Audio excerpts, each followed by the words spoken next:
Hola, buenos días. Vamos a comenzar un tema interesante relativo a las personas físicas. Para analizar las personas físicas hay que tomar en consideración que ésta se divide, se encuentran en la ley del impuesto sobre la renta reguladas en uno de sus títulos. Miren, la ley del impuesto sobre la renta contempla el título cuarto exclusivo para personas físicas. Las personas físicas tributan bajo el régimen que corresponda a cada uno de sus capítulos. Es decir, una persona física puede tener ingresos por salarios, por actividad empresarial, profesional, arrendamiento, enajenación de bienes, adquisición de bienes, dividendos, intereses u otros ingresos. Para cada uno de ellos hay un capítulo específico en la ley y cada capítulo regula la forma en que se va a determinar el ingreso, las deducciones, las exenciones, la base gravable, el pago provisional. Es decir, si nosotros tenemos un ingreso por salarios, no vamos a aplicar el capítulo de honorarios como es natural, porque no es de su misma naturaleza. Pero si nosotros tenemos salarios y también tenemos honorarios, de cualquier forma, para cada actividad vamos a aplicar el capítulo que corresponde. Entonces, para salarios aplicaremos el capítulo primero donde mi patrón me hará la retención que corresponda. Para el capítulo de honorarios aplicaré las deducciones propias de mi actividad profesional y si quien me paga es una persona moral, me hará una retención de impuestos y yo pagaré la diferencia directamente en la ventanilla autorizada, que es la del banco. Y así sucesivamente cada uno de los capítulos. Por lo tanto, es muy importante tomar en consideración que cuando vayamos a revisar una persona física en cuanto a su régimen tributario o en cuanto a la cantidad de contribuciones que debe pagar, de deducciones, de exenciones, etcétera, pues sí tenemos que conocer el capítulo específico bajo el cual vamos a regular su actividad o vamos a calcular sus impuestos. Bueno, durante este periodo vamos a analizar cada uno de esos capítulos con diferentes ejercicios y casos prácticos para culminar en la elaboración de una declaración anual de impuestos. Entonces es conveniente que hagan un recorrido completo por todo el curso para que sepan las actividades a desarrollar en cada uno de ellos y podemos avanzar de manera uniforme en la elaboración del proyecto final que será la declaración anual de impuestos. Bueno, en esta ocasión lo que vamos a revisar es disposiciones generales que aplican ahí sí a todos los capítulos. Entonces, miren, comencemos con una presentación.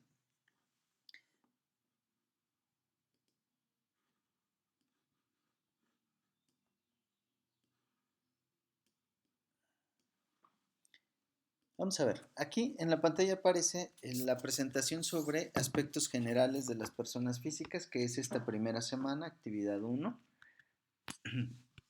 Las fuentes de investigación, como aparece en su plataforma, serán BLEX, en el cual podrán acceder a través del módulo de biblioteca. Entiendo que muchos de ustedes ya lo hicieron para esta primera semana. Les compartí en el canal de comunicación la introducción, pero sí les sugiero que busquen el libro en BLEX, porque independientemente del libro, pues hay mucho material que pudiera ser de su interés. Ahora, también es importante que utilicen leyes vigentes. Nuestra ley vigente data del 2014, estamos en 2018, entonces es relativamente nueva. De cualquier manera, no pueden ustedes citar la ley vigente hasta 2013 porque cambió todo el articulado, aunque varias disposiciones se mantuvieron.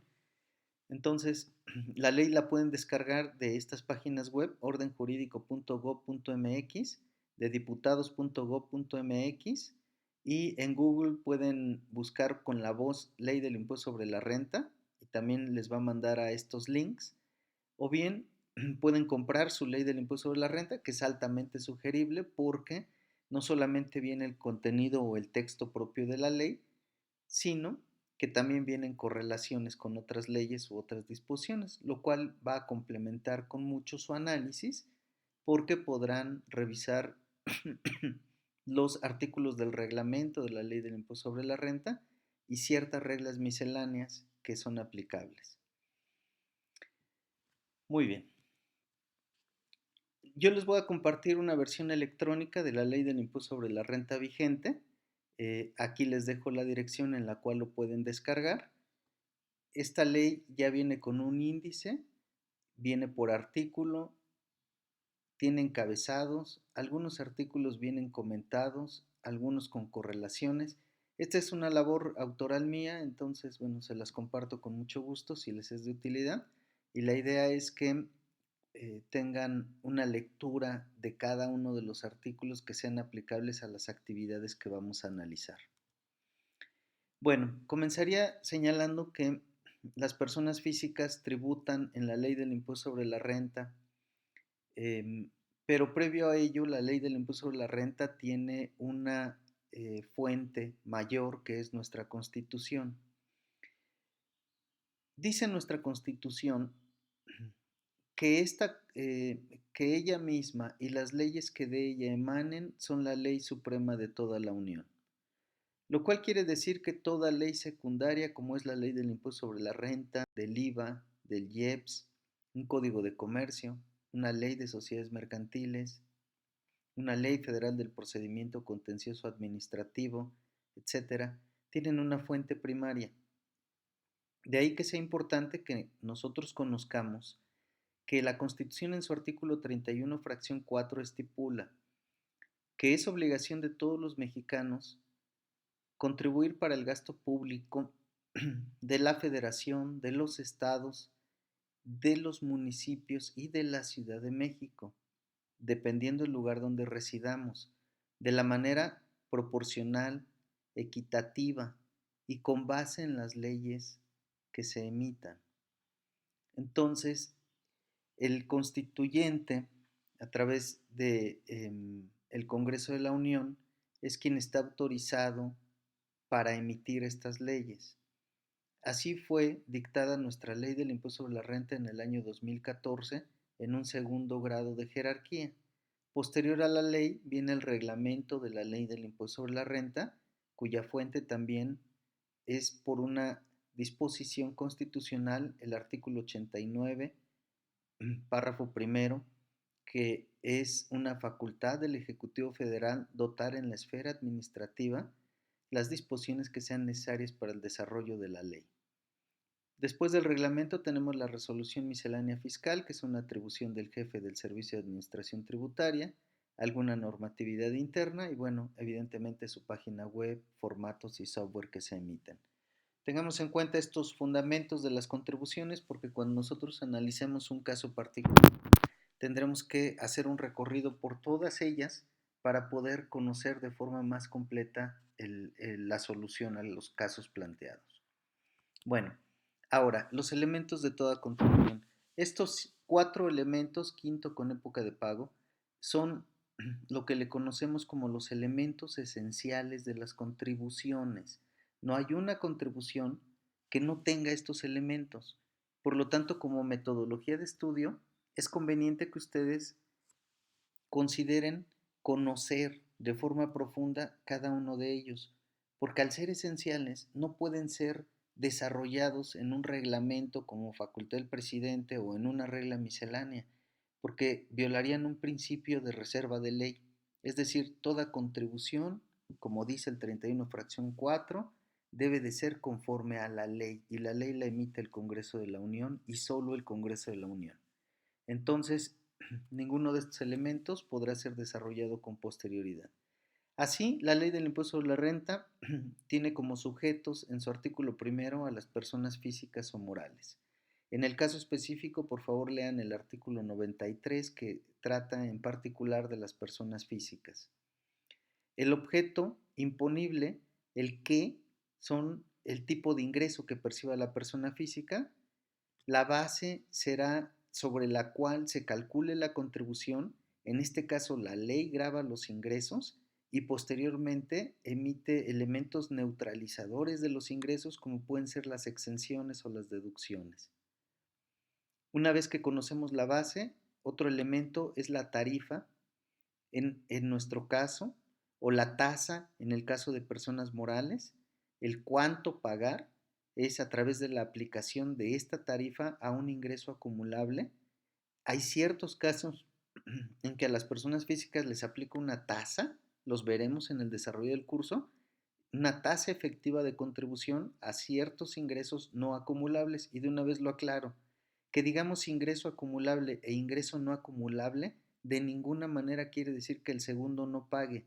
Claro que paga, pero paga de una manera distinta. Lo veremos en el desarrollo. Y la época de pago, es decir, el cuándo. Si somos asalariados, nos retienen semanal, quincenal. Si somos profesionistas, nos retienen en cada pago. O bien nosotros hacemos el entero mensual el día 17 del mes siguiente. Si tenemos intereses, el banco nos retiene. Si nos pagan un dividendo, la sociedad emisora de las acciones nos hace la retención. Si nos sacamos una lotería, quien paga la lotería hace la retención de la contribución. En fin, insisto, son impuestos donde cada capítulo tiene reglas específicas que debemos conocer y desarrollar. Ahora bien, una vez que diferenciamos los ingresos acumulables, no objeto, presuntos, vamos a ver. Hay diferentes tipos de cálculo. Quedamos que el objeto imponible del tributo es el ingreso y que los elementos neutralizadores son los ingresos exentos, como pueden ser una exención a una herencia, una exención a una donación, una exención a la enajenación de casa habitación, a una jubilación, a una pensión, etcétera. Y la diferencia nos da los ingresos acumulables. El tipo 2 es un profesionista que obtiene ingresos y que puede deducir gastos propios de su actividad, como puede ser la papelería, la luz, la renta de oficina, los salarios, etcétera, y entonces tiene una utilidad fiscal que tributa. Y el tipo 3 son ingresos no acumulables para casos muy especiales, como son indemnizaciones, pagos de retiro y enajenación de bienes. Bueno, una vez que vimos esta clasificación, es importante entrar a uno de sus primeros elementos, yo diría uno de los artículos más relevantes en tratándose de personas físicas, que es el artículo 93. Por favor, es de lectura obligada el artículo completo para efecto de que puedan ustedes conocer bien a bien cuando estemos en un supuesto de pago de impuestos deba de hacerlo. Adicionalmente, yo les proporcionaré una tabla que pueden descargar en el link que aparece en su pantalla, donde ya hay un análisis efectuado respecto a las bases de exención y los montos. Entonces la idea es, tengan a la mano la tabla, hagan su lectura y vayan confrontando la redacción de la ley con lo que señala la tabla en cuanto a montos exentos. Y ya con posterioridad pueden resolver su actividad, que en el último caso les plantea una tabla para que identifiquen las exenciones que correspondan. Bueno, por último, en su artículo 93 van a encontrar referencia a exenciones valoradas en número de veces de salario mínimo. Podrá decir, por ejemplo, que las gratificaciones que paguen empleados tienen una exención de 30 días de salario mínimo. Sin embargo, el 27 de enero del 2016 se publica un decreto para desvincular el salario mínimo como unidad de cuenta, índice, base, medida o referencia.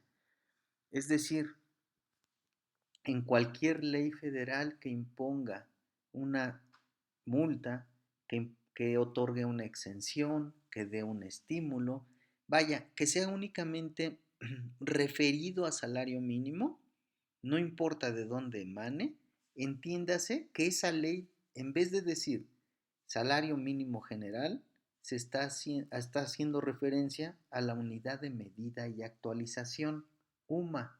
El valor UMA vigente a partir de febrero 2018 es 80.60. Por favor, no se confundan. Todas sus actividades tienen que ser cuando calculen una exención con valor UMA. Si ustedes anotan salario mínimo, la exención será incorrecta y por tanto el resultado también. Ejemplos de exención. Pago de jubilación. Miren, jubilación y cesantía en el artículo 93, fracción 4, dice 15 veces de exención del salario mínimo lo sustituimos por UMA. Entonces va a decir que 15 unidades de medida y actualización anual o mensual si es que lo cobran mensual. La prima de antigüedad son 90 veces por años de servicio. Intereses de cuentas de nómina se encuentran exentos indemnizaciones por riesgo amparado o pagado por aseguradora, también se encuentra exento. En fin, por favor hagan sus lecturas, revisen este material que les voy a compartir y descarguen su ley que también les estoy proporcionando. Cualquier duda en el desarrollo de la actividad, con toda confianza la pueden poner en el canal de comunicación. Muchas gracias por su atención.